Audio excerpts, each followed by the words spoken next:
Hey, what's up guys? Welcome back once again. So दोस्तों आज की कहानी जो एक्सप्लेन करने जा रहे हैं उसका नाम है लॉस्ट। सो कहानी की शुरुआत होती है पैसिफिक ओशियन से, जहाँ पे हम एक शिपिंग कंटेनर को पानी में तैरते हुए देखते हैं। सीन शिफ्ट होकर पहुंचता है हमारी कहानी के असल किरदार पर, जो है जॉन, जिसकी उम्र लगभग 60 साल की है। वो इस बोट पर फिशिंग करने के लिए आया था, लेकिन उसकी आंख लग जाती है और तभी उसे कुछ पानी की आवाजें सुनाई देती है। तो वो अपने चारों ओर चेक करता है और उसे पता चलता है कि उसकी बोट में पानी भरता जा रहा है। तो जॉन फौरन डेक पर जाता है चेक करने के लिए ऐसा क्यों हो रहा है। तो उसे समझ आता है कि उसकी बोट एक कंटेनर से टकरा गई है और यही कंटेनर है जिसे हमने कहानी की शुरुआत में देखा था। अब उसे फौरन उसे खुद की बोट को अलग करना होगा, वरना पानी भरता ही चला जाएगा, जिससे वह और उसकी बोट दोनों डूब जाएंगे। यहाँ जॉन पहले तो एक स्टिक से उसे खुद को दूर करने का ट्राई करता है, लेकिन ऐसा हो नहीं पाता।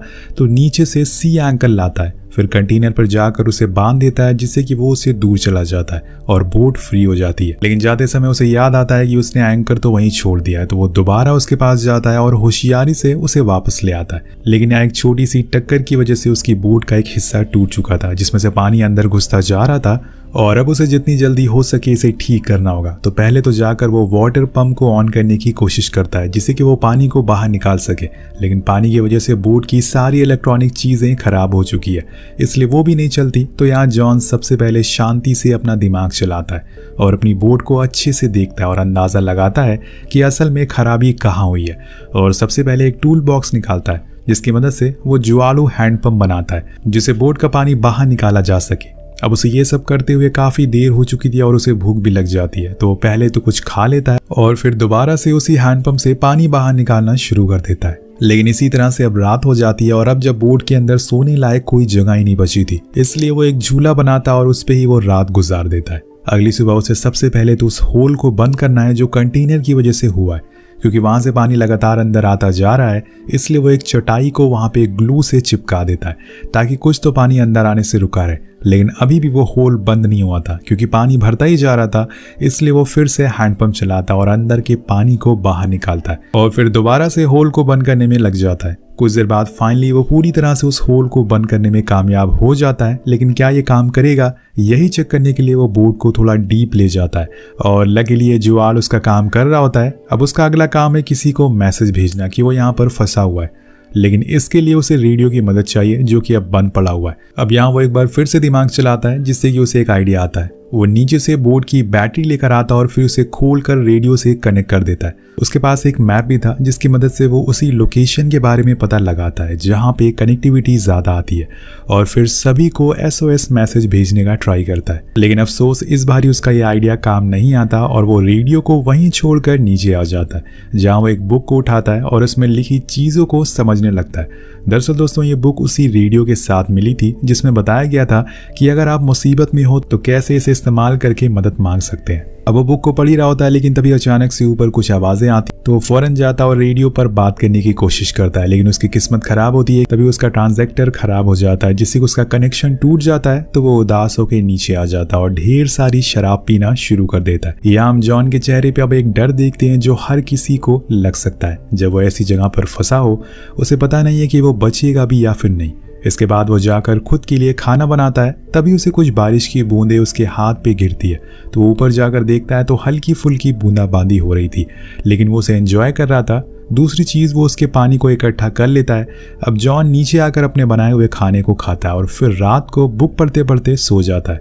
उसे ये बात अच्छे से पता थी कि उसे यहाँ कोई बचाने के लिए इतनी जल्दी तो नहीं आएगा, इसलिए कल सुबह उठकर उसे ही कुछ करना पड़ेगा, वरना वो ऐसे ही कई दिनों तक यहाँ पर फंसा रहेगा। अब अगली सुबह जब उसकी आंख खुलती है तो सबसे पहले डेक पर जाता है और चारों तरफ नजर घुमाता है कि कहीं पे कोई शिप तो उसकी तरफ नहीं आ रहा है, पर ऐसा कुछ भी नहीं होता। इसके बाद वो अपनी एंटीना केबल को ठीक करने के लिए ऊपर जाता है और उसे ठीक करने के बाद नीचे आ जाता है। लेकिन उसी दौरान उसे दूर से आता हुआ एक तूफान दिखाई देता है, जो शाम तक उस तक पहुंच जाएगा, जिसके लिए पहले से ही उसे तैयार होना होगा। तो वो सबसे पहले जाकर बोट में रखी जितनी भी बाल्टियां या बॉटल होती हैं उन्हें भर देता है, ताकि बोट का वजन भारी हो जाए और वो पलटे ना। इसके बाद वो खुद की शेविंग करता है, जैसे कि वो उस तूफान से कह रहा हो कि आ जाओ, मैं तुम्हारे लिए तैयार बैठा हूँ। फिर वो हैंडपंप से बोट में जमे हुए पानी को बाहर निकालता है और आखिर में जाकर वो अपने रेन कोट को पहन लेता है और डेक पर जाकर बोट को संभालने लग जाता है। कुछ ही समय के बाद बोट से वो तूफान टकराना शुरू हो जाता है, जिसकी वजह से तेज तेज लहरें भी उठना शुरू हो जाती है। अब उसकी बोट कभी नीचे जाती है, कभी ऊपर आती है, लेकिन ये लहरें उसका हौसला तोड़ नहीं पा रही थी। वो अपनी पूरी जान लगा देता है, उसे संभालने की पूरी कोशिश करता है, लेकिन लहरें अब बड़ी होती जा रही थी और एक बारी तो वो समुद्र में गिरते गिरते बचता है।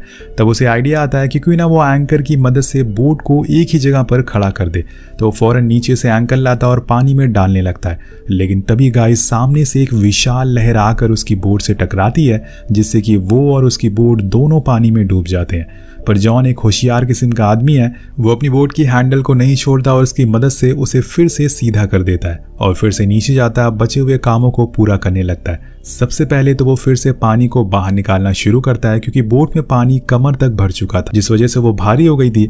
लेकिन इसी चक्कर में उसे सर में चोट भी लग जाती है और अब वो पूरी तरह से फ्रस्ट्रेट भी होता जा रहा था और कुछ देर के लिए वो बेहोश भी हो जाता है। पर जब उसकी आंख खुलती है तो हम देखते हैं कि जॉन के सर पर एक बड़ा सा कट आ चुका है, जिससे कि खून भी निकल रहा है। लेकिन जब वो विंडो से बाहर देखता है तो अभी भी वो तूफान कम नहीं हुआ था। उसे कुछ न कुछ तो करना ही होगा, तो वो डेक पर दोबारा जाता है ऐसे ही जख्मी हालत में और बोट पर लगे विंड साइडर को काट देता है, जिससे कि बोट आगे नहीं जाएगी और इससे उसे ये फायदा होगा कि वो ज्यादा दूर समुद्र में बहकर नहीं जाएगा। लेकिन इतना सब कुछ करने के बाद भी उसकी बोट का ऊपर का हिस्सा टूट चुका था और अंदर पानी लगातार भरता जा रहा था, यानी कि उसे अब ये बोट छोड़नी पड़ेगी, वरना वो हाइपोथर्मिया से ही मारा जाएगा अगर वो ज्यादा देर तक ऐसे भीगता रहा। तो इसलिए वो फौरन नीचे जाकर लाइव बोट को लेकर आता है, लेकिन वो उस लाइव बोट को अपनी बोट से बांध कर रखता है ताकि वो ज्यादा दूर बह कर ना जाए और ऐसे में से ढूंढ पाना आसान भी होगा। अब वो उस लाइव बोट में ही बैठ जाता है। नेक्स्ट सीन में जब उसकी आंख खुलती है तो उसकी बोट थोड़ी ही दूर पर थी, लेकिन अब पानी भरने की वजह से वो डूबती जा रही थी।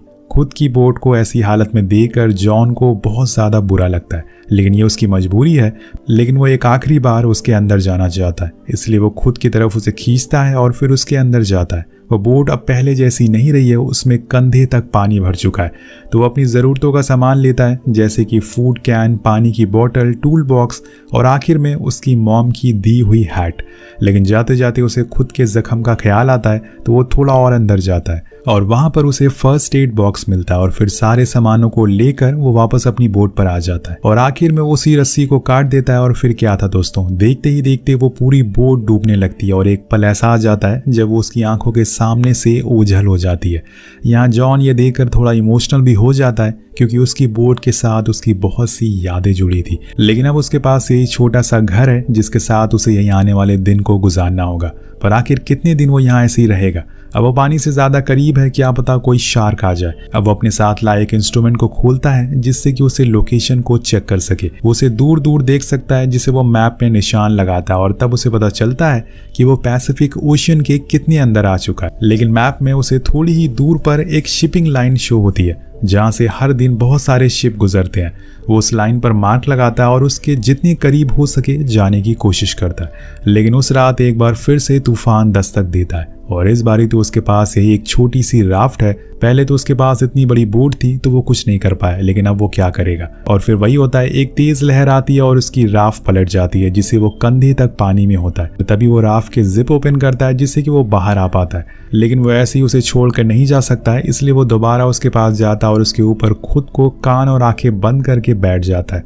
वो अपने सर को पकड़कर लेटा हुआ था। वो पूरी तरह से मायूस और परेशान हो चुका था। वो कहते हैं ना दोस्तों कि नेचर से कोई जीत नहीं सकता है, ना ही उनसे लड़ सकता है। अब जॉन इसी तरह से पूरी रात बैठे बैठे गुजार देता है। पर जब अगली सुबह होती है तो वो सबसे पहले अपनी राफ्ट में पंप की मदद से हवा भरता है, पर वो भी खराब हो चुका था। तो वो अपने मुंह से ही हल्की फुल्की हवा भरना चालू कर देता है, जिससे कि वो बस पानी में तैर सके। यहाँ उसका पानी भी गंदा हो चुका था पीने वाला। अब पानी की भी कमी हो चुकी है, तो वो कुछ खाने का ढूंढता है जो उसे मिल भी जाता है, लेकिन वो पानी में रहने की वजह से पूरा नमकीन हो चुका था। इसलिए जॉन अब और ज्यादा परेशान हो जाता है और गुस्से में चिल्लाने लगता है। उसकी फ्रस्ट्रेशन हम उसके चेहरे से नजर आने लगती है, लेकिन ऐसे चिल्लाने से तो काम नहीं बनेगा।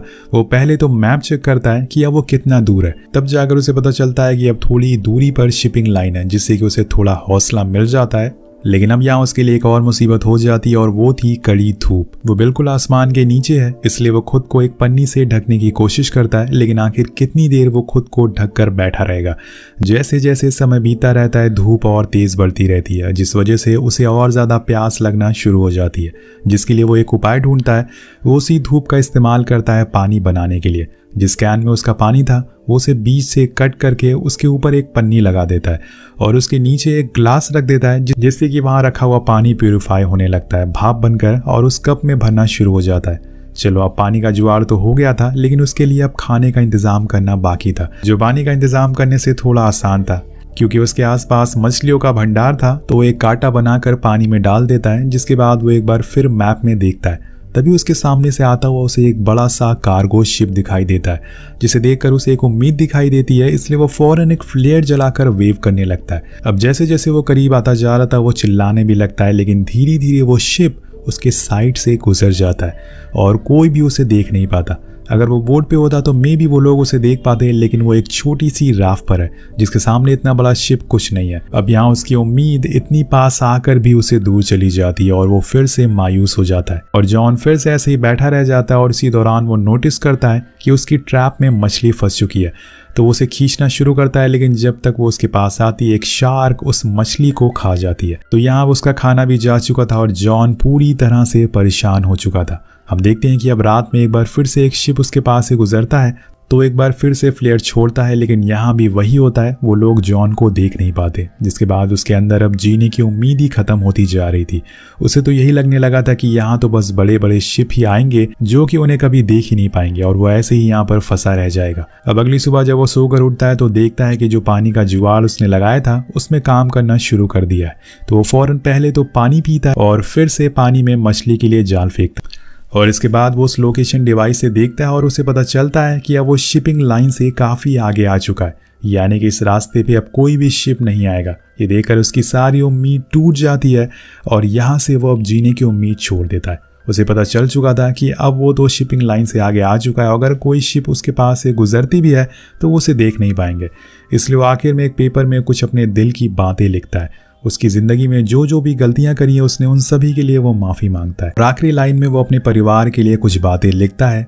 देन वो उस लेटर को एक जार में बंद करके पानी में फेंक देता है, जिसके बाद वो अपनी बोट पर लेट जाता है इसी उम्मीद में कि कब आखिर उसकी मौत आएगी और वो मर जाएगा। और इसी इंतजार में रात हो जाती है, लेकिन उसकी किस्मत में शायद कुछ और ही लिखा हुआ था। उसे दूर एक उम्मीद की किरण दिखाई देती है जो शायद किसी शिप की थी, लेकिन जॉन के पास कोई फ्लेयर नहीं बची है जिससे वो उन्हें साइन दे सके।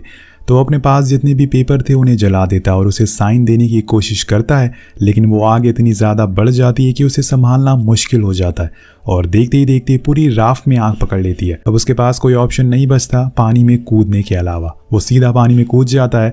अब उसे शार्क का भी खतरा बढ़ चुका है। थोड़ी देर पानी में रहने के बाद वो फैसला करता है कि उसकी किस्मत में ऐसे ही मरना लिखा है, इसलिए वो आंख बंद कर कर पानी के अंदर जाने लगता है। लेकिन आज शायद वो दिन नहीं है जब जॉन को मरना हो। शायद ऊपर वाले की किताब में उसकी मौत की तारीख कुछ और लिखी है, क्योंकि उसकी आंखें खोलते ही ऊपर उसे एक बोर्ड दिखाई देती है जो पानी के नीचे लाइट मार रही थी, जिसे देखते ही वो ऊपर जाने लगता है और खुद की जान बचा लेता है। लोग उसकी जलती हुई राफ्ट देखकर उसे बचाने के लिए आए थे। दोस्तों, वो कहते हैं ना कि कभी कभी कोई चीज बर्बाद होते हुए भी आपका फायदा कर जाती है। तो इस कहानी से आपको एक सीख जरूर लेनी चाहिए, इतनी जल्दी हार नहीं माननी चाहिए, क्योंकि क्या पता ऊपर वाले ने आपके नसीब में कुछ और लिखा हो। तो दोस्तों, आप सभी लोगों से रिक्वेस्ट है कि हमने एक दूसरा चैनल बनाया है, प्लीज जाकर उस चैनल को सब्सक्राइब जरूर करिएगा। उस पर भी आपको नए नए कंटेंट, नई नई एक्सप्लेनेशन देखने को मिलेगी और उस चैनल का लिंक आपको नीचे कमेंट बॉक्स में मिल जाएगा। वहां से जाइए, फटाफट सब्सक्राइब करिए और कमेंट भी जरूर करिएगा। मिलते हैं आपसे अगली वीडियो में। Thank you so much watching. Peace out.